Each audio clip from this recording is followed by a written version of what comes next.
पृथक हो जाती है।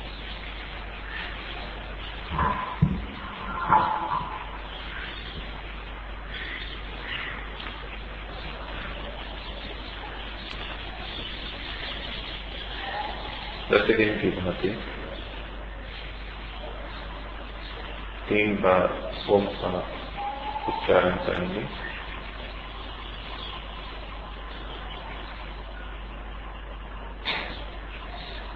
जीवन में विद्यमान शक्तियां ईश्वर द्वारा प्रदत्त हैं।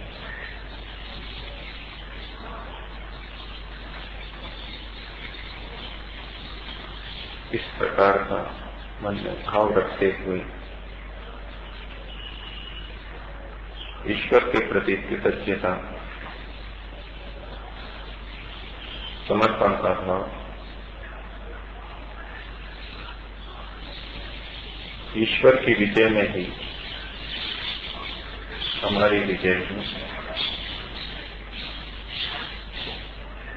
ईश्वर की आज्ञा पालन में ही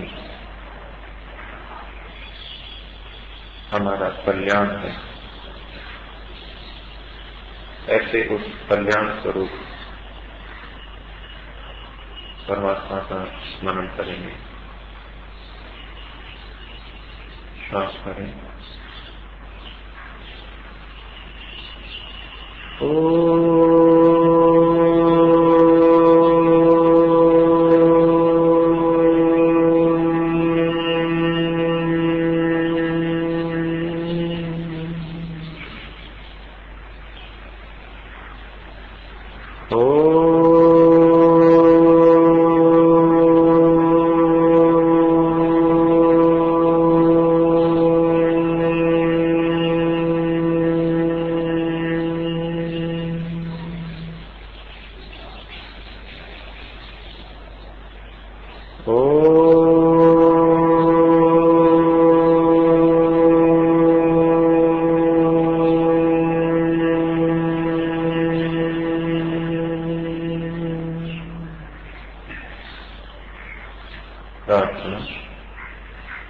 ईश्वर तुम्ही दया करो, तुम बिन हमारा कौन है।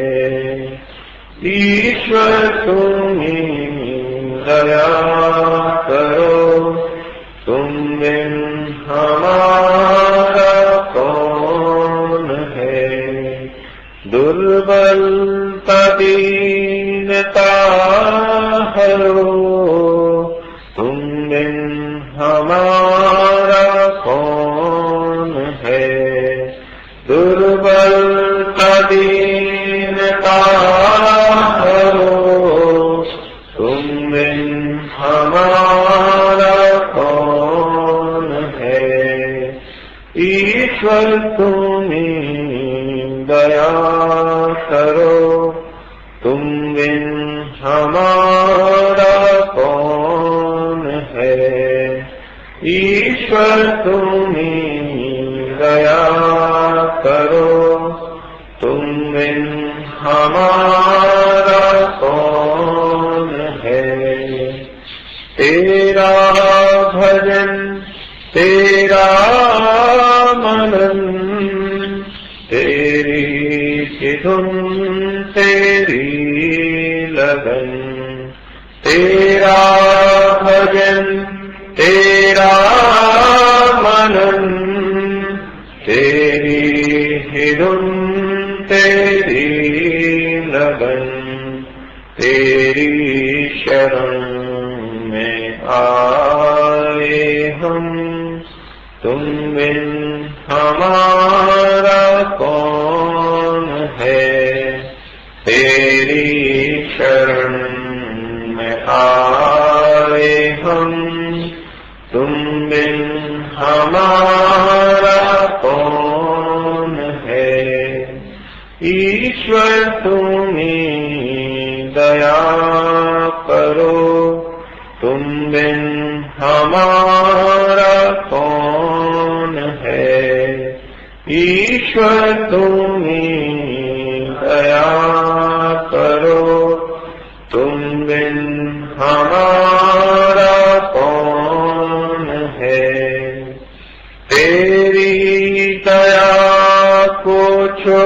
छोड़कर कुछ भी नहीं हमें खबर।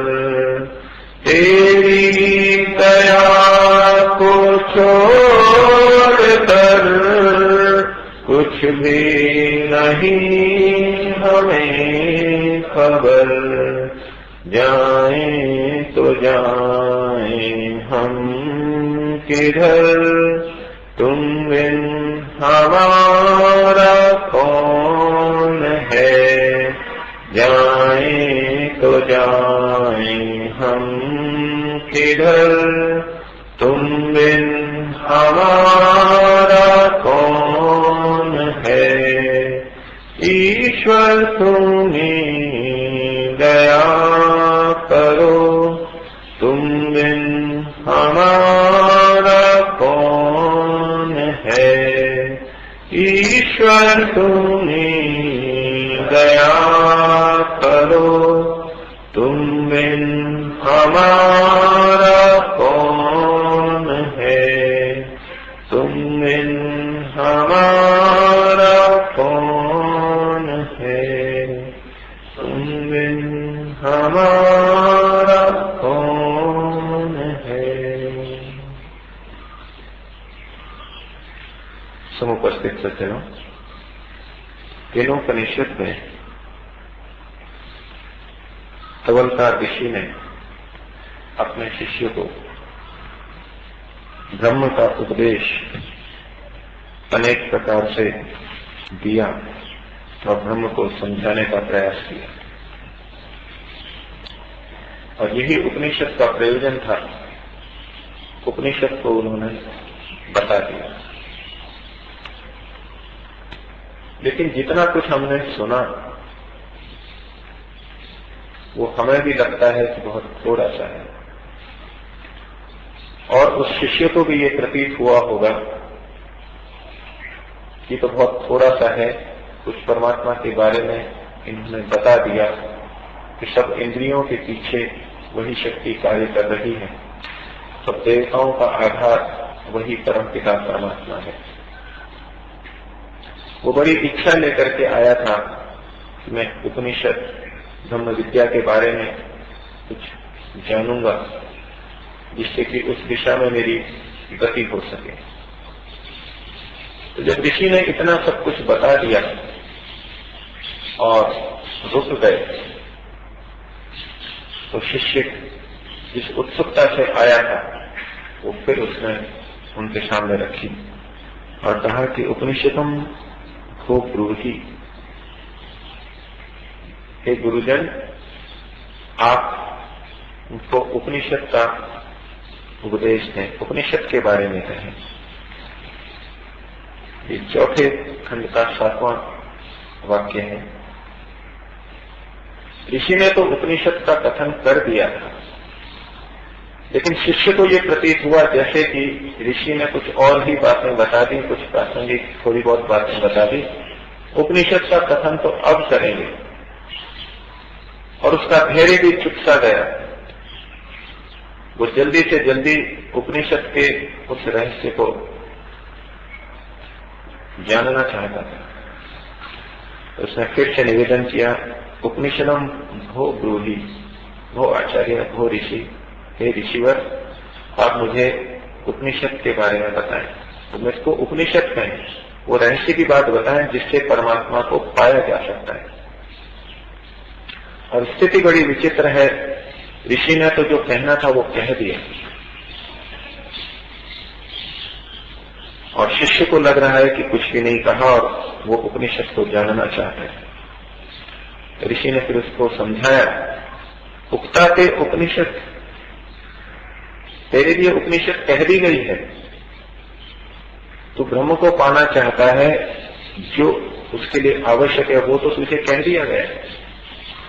अर्थात ऋषि ये कहना चाह रहे हैं कि जो छोटी छोटी बातें लग रही हैं वो इतनी छोटी नहीं है, वो बड़ी महत्वपूर्ण है और बड़ी गंभीर बातें हैं। और ऐसा हमारे साथ भी होता रहता है। व्यक्ति जब अध्यात्म को सीखने आता है, अध्यात्म को जानने आता है, योग को समझने की इच्छा रखता है, तो जब वो योगी लोगों के पास जाता है तो वो उनको कुछ बातें बता देते हैं। अथवा हम पुस्तक के पास जाएं तो अष्टांग योग हमें 8 यंगों के बारे में बता देता है। तो कुछ ऐसा लगता है कि तो बहुत थोड़ा सा है, बहुत थोड़े से सूत्रों में पूरा योग शास्त्र कह दिया गया। ब्रह्म की प्राप्ति तो बहुत कठिन है और बहुत बड़ा कार्य है, उसके लिए कुछ विस्तार से, कुछ अच्छी तरह होना चाहिए। लेकिन ऋषियों ने जो सूत्र रूप में भी कहा वो मुक्ति प्राप्ति के लिए पर्याप्त है।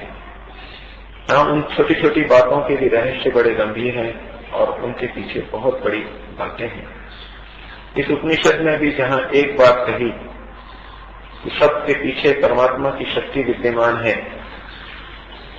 अहंकार करने की आवश्यकता नहीं है, ये छोटी सी बात भी बड़ी गंभीर और बड़ी महत्वपूर्ण है। वर्षों प्रयास करके भी व्यक्ति इस अहंकार से मुक्त नहीं हो पाता। लेकिन तत्व तो है ये, इतना मान लेना, इतना स्वीकार कर लेना एक बहुत बड़ी बात है, बहुत बड़ी सिद्धि और उपलब्धि है। और परमात्मा की विजय में ही अपनी विजय समझ लेना,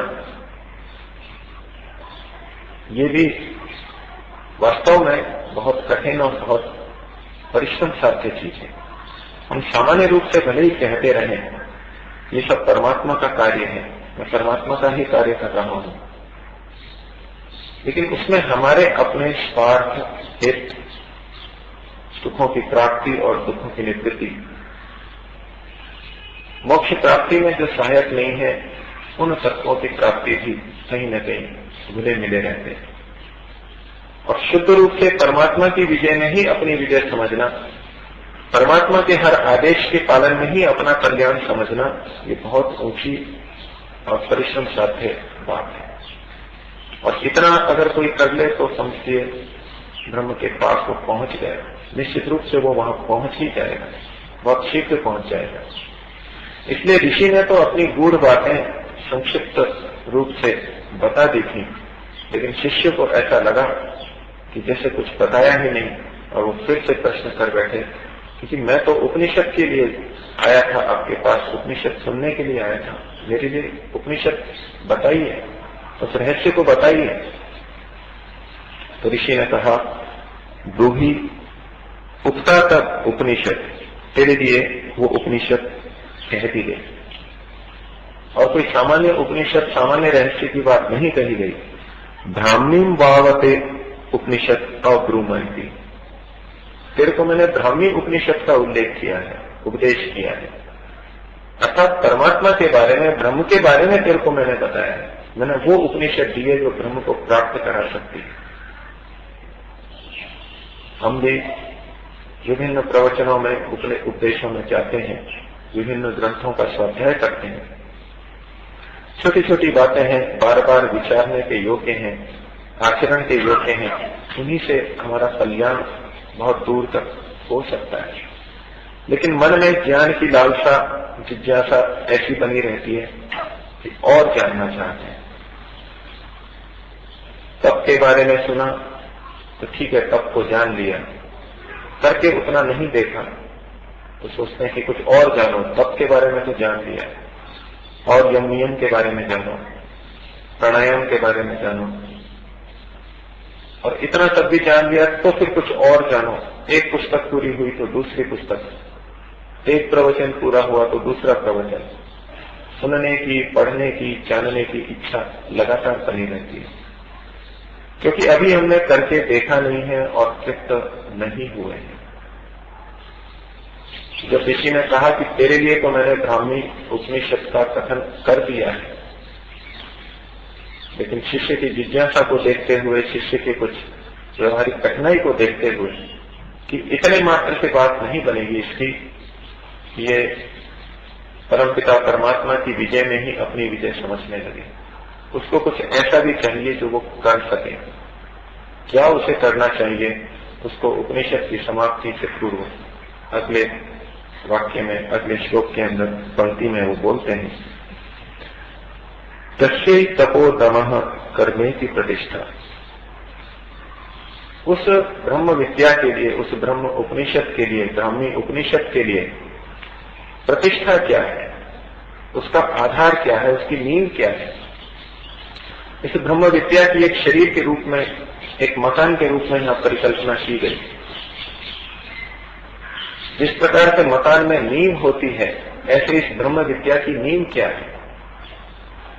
जैसे शरीर में पैर होते हैं, नाभि से नीचे का भाग होता है, शरीर को धारण करता है, उसी के आधार पर हम चलते फिरते हैं। तो इस शरीर का आधार पैर है, उसी तरह से इस ब्रह्म विद्या का आधार ये तीन चीजें गिनाई। तप, ब्रह्म, तप, दम और कर्म। तप की महत्ता योग दर्शन में भी व्यास जी ने बड़ी महत्वपूर्ण ढंग से रखी है, और उन्होंने तो यहां तक कह दिया कि न अतपस्विनो योगः सिद्ध्यति।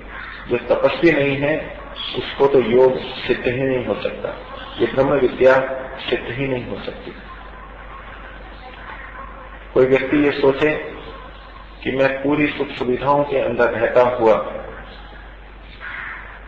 प्राकृतिक रूप से सुख सुविधाएं, खान-पान की सुख सुविधाएं और शरीर के आवश्यकताओं से संबंधित सुख सुविधाओं में रहते हुए खूब ऐशो आराम की जिंदगी जीते हुए योग कर लूंगा, तो वो योग करना संभव नहीं है, उसके लिए योग सिद्ध नहीं होगा। वो करेगा तो अवश्य, लेकिन उसको योग सिद्ध नहीं हो सकता।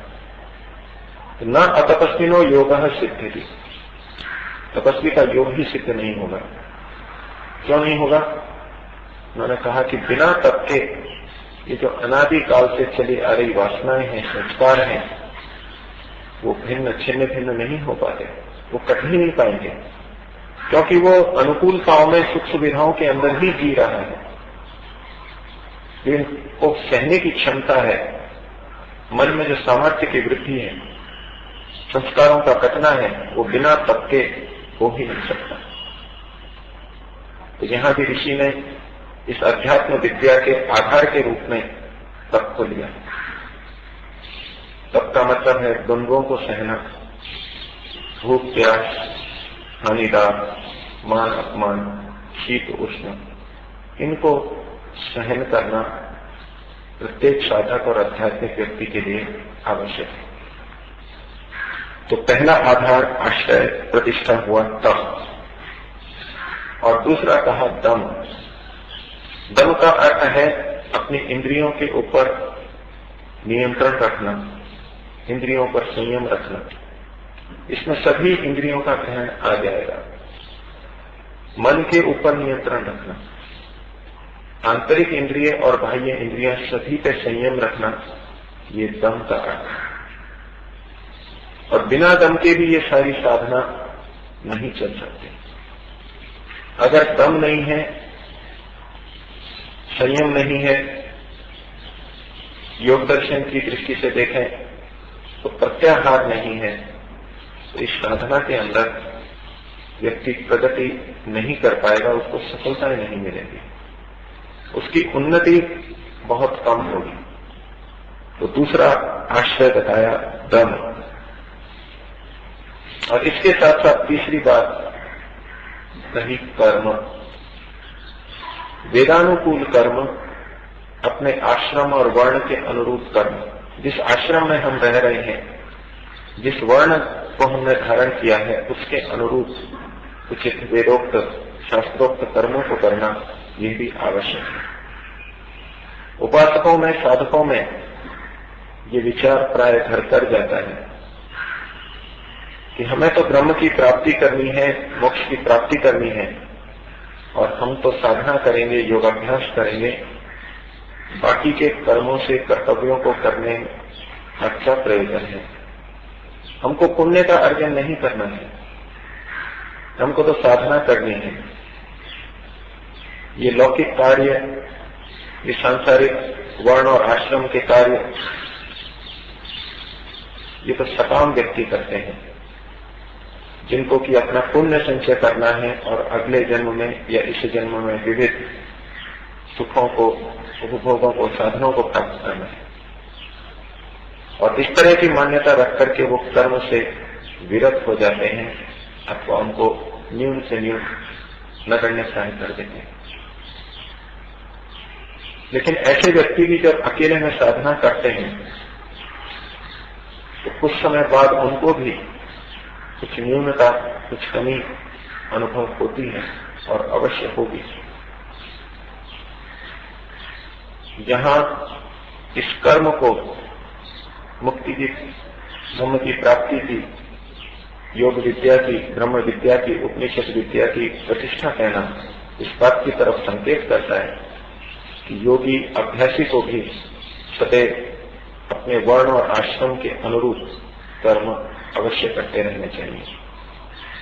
जो साधना रूपी कर्म है वो तो है ही, वो तो तप और दम के अंदर भी आ गए। यहाँ उससे अतिरिक्त कर्मों की बात है कि हमको समाज से संबंधित, परिवार, परिस्थिति से संबंधित कर्मों को भी अवश्य ही करना चाहिए।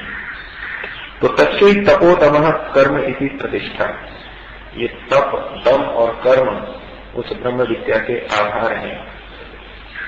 तो जब शिष्य इस बात को नहीं समझ पाया कि ईश्वर की विजय में ही मेरी विजय है, इसका क्या मतलब है, उसको करने के लिए 3 बातें कह दी। तप, दम और कर्म, इनका आचरण शुरू करो, ये तुम्हारी नींव तैयार करेंगे। और आगे कहा वेदाः सर्वांगानि, और इस उपनिषद विद्या के, ब्रह्म विद्या के सारे अंग क्या है? वो कहा वेद उसके अंग है। जैसे विभिन्न इंद्रियां हैं, आंख, नाक, कान आदि ज्ञानेन्द्रियां, जिनसे हम ज्ञान प्राप्त करते हैं, वे सारे के सारे अंग, जैसे कि सिर के अंदर विभिन्न अंग अवयव विद्यमान है, तो साधना विद्या के अंग हैं ये वेद। वेदों के माध्यम से हम ठीक प्रकार से ज्ञान प्राप्त करें, ये भी साधना के लिए आवश्यक है। ज्ञान की शुद्धता की तरफ यहाँ ऋषि का संकेत दिया जाना प्रतीत होता है। साधकों में ये भी बहुत प्रचलित हो जाता है कि पढ़ने लिखने की क्या आवश्यकता है, हमको तो साधना करनी है, हमको तो अंतःकरण को पवित्र करना है। इन पुस्तकों को पढ़ पढ़ करके अपनी बुद्धि को खराब करना, बुद्धि पर बोझ डालना मुक्ति प्राप्ति के लिए आवश्यक नहीं है। पोथी पढ़ पढ़ जगमुआ, पंडित भया न कोई। तो ग्रंथों को पढ़ना, शास्त्रों को पढ़ना, ये निंदित रूप में साधना के क्षेत्र में प्रचलित हो गया और आज भी बहुत लोग मानते हैं। तो ऋषि कहते हैं कि वेद इस उपनिषद विद्या के सारे अंग हैं। शरीर के रूप में उपनिषद विद्या की कल्पना की गई, तो आधार पैर तो तप, दम और कर्म हुए और वेद हुए उसके सारे अंग।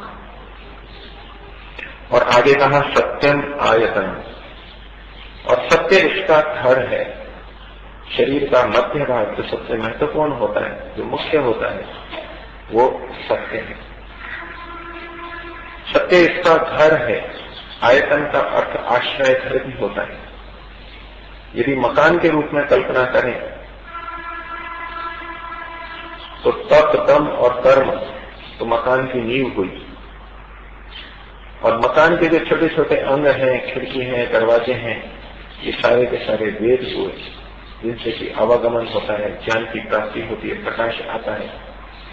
और सत्य आयतन हुआ, उस भवन की दीवार, उस भवन की छत, जो मूल आधार है रहने का, वो है सत्य। और सत्य को बहुत अधिक महत्व हमारे शास्त्रों में सर्वत्र दिया गया है। कर्मकांड के अंदर, यज्ञों के अंदर अश्वमेध यज्ञ को बहुत ऊंचा, बहुत बड़ा माना जाता है। कोई कोई राजा ही इसको करने में समर्थ हो पाता है। बहुत अधिक व्यवस्थाएं, बहुत अधिक बड़ा यज्ञ, बहुत बड़ी दक्षिणा ब्राह्मणों को, सब राजाओं का आना करना, बहुत बड़े यज्ञ के रूप में अश्वमेध यज्ञ की बात कही गई है। महाभारतकार ने कहा कि यदि 1000 अश्वमेध यज्ञों को तुला में रख दिया जाए, तुला के एक पलड़े में रख दिया जाए, अश्वमेध सहस्रम च सत्यम च तुलयाधृतम, और एक तरफ तुला के अंदर, तराजू के अंदर सत्य को रख दिया जाए। तो कहा अश्वमेध सहस्त्राच सत्यम एकम विशिष्यते, एक भी सत्य दूसरे पलड़े में है वो 1000 अश्वमेध यज्ञों से भी भारी पड़ता है। आप कल्पना करें, एक अश्वमेध यज्ञ भी व्यक्ति नहीं कर पाता, जिसने 1000 अश्वमेध यज्ञ किए हों, कितना अधिक पुण्य और कितना अधिक श्रम, साधना, मन की पवित्रता उसकी बनी होगी। उस सब की तुलना में एक सत्य का पालन भी अधिक महत्वपूर्ण है। अर्थात इन बाह्य कर्मों से आंतरिक कर्म, सत्य का पालन इतना महत्वपूर्ण बताया गया। परमात्मा को भी सत्य स्वरूप कहा गया। तो ये सत्य इस साधना का आयतन है, आश्रय है, आधार है, मूल आश्रय है, मूल घर है। तो ये सारी की बातें एक पंक्ति के अंदर ऋषि ने शिष्य को बता दी कि तुम्हारे करने के लिए ये है और ये बहुत है। और ऋषि ने कहा कि जो इस प्रकार से जान लेता है, मान लेता है और प्रयास करता है, इन सबको अपने जीवन में उतार लेता है, उसकी फिर क्या स्थिति होती है। पहले तो इस बात को वो जाने माने कि ये रास्ता है, इस प्रकार मुक्ति की प्राप्ति होती है।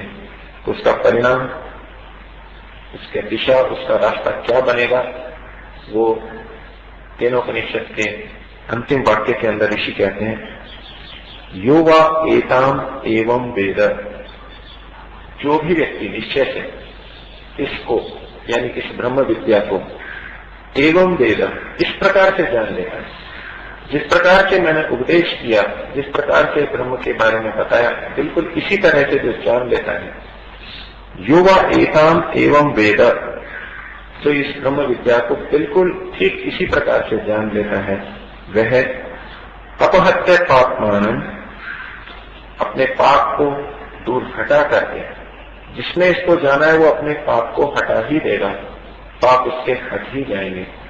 तो अपहत्य पापमानम अनंते स्वर्गे लोके जे ये प्रतिष्ठति प्रतिष्ठति, ऐसा व्यक्ति अनंत जे यानी महान स्वर्गलोक में अर्थात मुक्ति लोक में, मुक्ति धाम में प्रतिष्ठति अच्छी प्रकार से स्थापित हो जाता है। प्रतिष्ठति निश्चय ही वहां पर स्थापित हो जाता है। इस प्रकार से जिसने ब्रह्म विद्या को जाना, उपनिषद को जाना, तो दूसरी परिणति आएगी, वो अपने पापों को, अपने दोषों को हटा देगा, उसके पाप और दोष हट जाएंगे। और ऐसा होने पर, दोषों के हटने पर तीसरी परिणति निकलेगी, दूसरी परिणति निकलेगी कि वो मुक्ति को प्राप्त कर सकेगा, अनंत परमात्मा को, उसके आनंद को प्राप्त कर सकेगा। ये केनोपनिषद के ऋषि ने अपना उपदेश इन पंक्तियों के साथ में समाप्त किया। बहुत छोटी सी उपनिषद है, लेकिन ब्रह्म विद्या के सार को संक्षेप से कह जाती है। अलग अलग उपनिषदें अलग अलग ढंग से बात को कहती हैं, विस्तार करती हैं, लेकिन ये छोटी सी उपनिषद भी अपने आप में पूर्ण है, अपने आप में संकेत देने के लिए पर्याप्त है। ऋषि के वचनों को हम धारण कर सकें, हमारे जीवन में ऋषि का निर्देश उतर सके, हमारा जीवन इसी पथ पर चल सके, ईश्वर से प्रार्थना करेंगे 3 बार ओम का उच्चारण।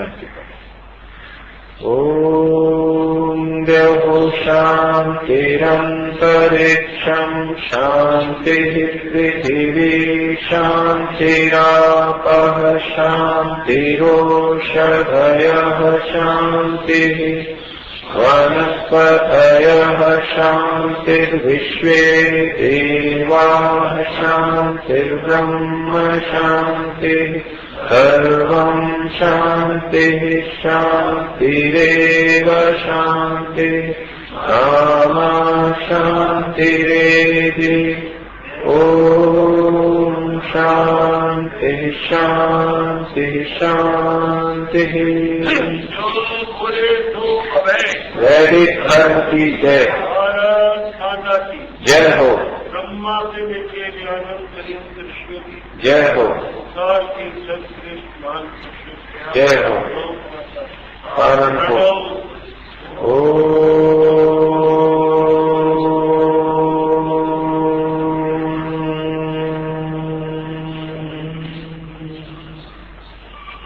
सत्य सत्य